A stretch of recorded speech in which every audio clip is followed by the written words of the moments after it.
կարգի չափից, այդ պետք է վախենալ Աֆրիկան կառավարությունից։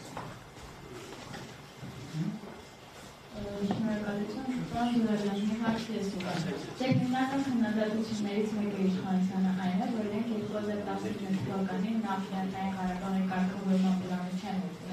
արժան են բանակցել եւ նաեւ այն, որ 2019 թվականին դուք իրենց ներկայացրել եք այս ծրագիրը եւ իրենք հաստատի հրաժարվել են սա իրագործել։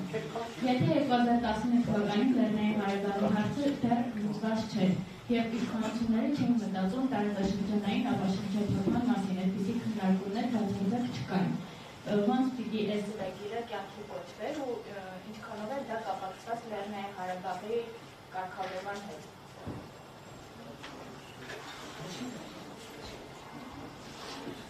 Ես ձեզ շատ պարզ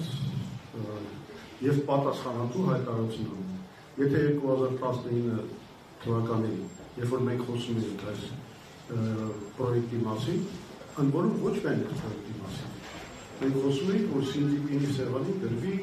բազմաթիվ առաջարկներ, մեծ փաթեթ, ավտոմոբիլային ուղի, մալուխային ուղի, քիմիական գործարաններ,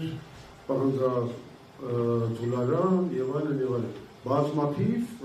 դա փաթեթ էր։ Մենք իրականում Վարո Սիմոնյանի հետ եւ Մահեր Գրիգորյանի հետ քննարկում ենք փաթեթ այդ բաների տարբեր նախաձեռնությունների մեր տնտեսության մեջ հայ չինական միջկառավարական հարաբերությունների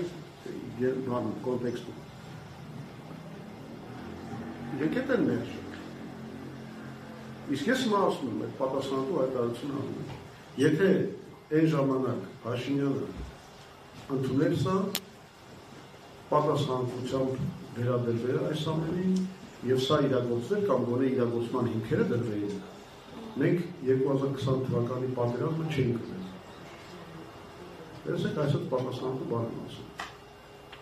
որովհետեւ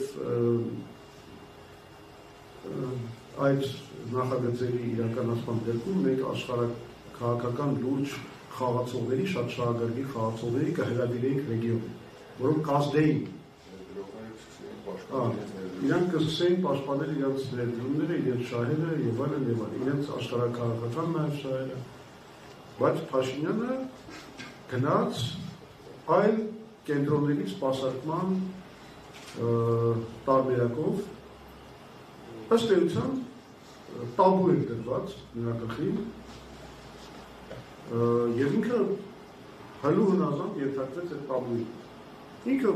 վիճեցրեց այս բոլոր հնարավորությունները իսկ այդ ժամանակ շատ բաց է դուք հիշում եք Պուտինը Սինտիպինը հրավիրում էին ֆորումների նստացում էին Նիկոլային իրանց շուրջը որովհետեւ մտածում են դրանք նոր լիդեր է եկել որը բացարձակ վստահություն ունի ժողովրդի միգուցե իր հնարավոր է գործ ունենա պարզեց որ իր հետ գործ ունենա հնարավոր չի ինքը չի եկել Հայաստանը ուժեղացնելու համար ինքը եկել է այլ օրակարգեր սպասարկելու համար եւ հենց այդ պատճառով պետք է հեռանալ Պարոն Քոչարյան, դուք ձեր խոսքում նշեցիք, որ այս ծրագիրը մարդկանց հասանելի դարձնելու համար պետք է շատ լավ բացատրել ու մարդկային լեզվով այսպես ասած բացատրել։ Դուք ինչ ոճ կամ ինչ մեթոդներ եք տեսնում, որպեսզի հանրության լայն քննարկման առարկա դառնա սա, ինչպես հիմա դարձել է Թրիփ օրինակ։ Տեսեք, Թրիփը դարձել է, որովհետև իշխանությունը ունի հաստացի, չի ասի մոնոպոլը, բայց մեդիայի նկատմամբ, հատկապես հանրային հեռուստատեսություն այլ միջոցներ եւ վերջի վերջո կառավարության լուսաբանող, կառավարությունը լուսաբանվում է շատ ավելի շատ, քան ցանկացած այլ կազմակերպություն կամ մասնավոր լինի, անգամ միջազգային։ Այս առումով Թրիփը հեշտ է ավելի, որովհետև դա հաստատի պրոպագանդում է կառավարություն։ Ոչ կառավարական օրակարգերի մեդիա սպասարկումը բնականաբար ունի ավելի, չասեմ բան, բայց ավելի երկար ճանապարհ է միշտ անցնում։ Բայց այսօրվա տեխնոլոգիաների բարելավմամբ չեմ կարծում, որ դա շատ մեծ խնդիր է, եւ ցանկացած արդեն սոցիալական ցանց լինի, չգիտեմ, YouTube լինի,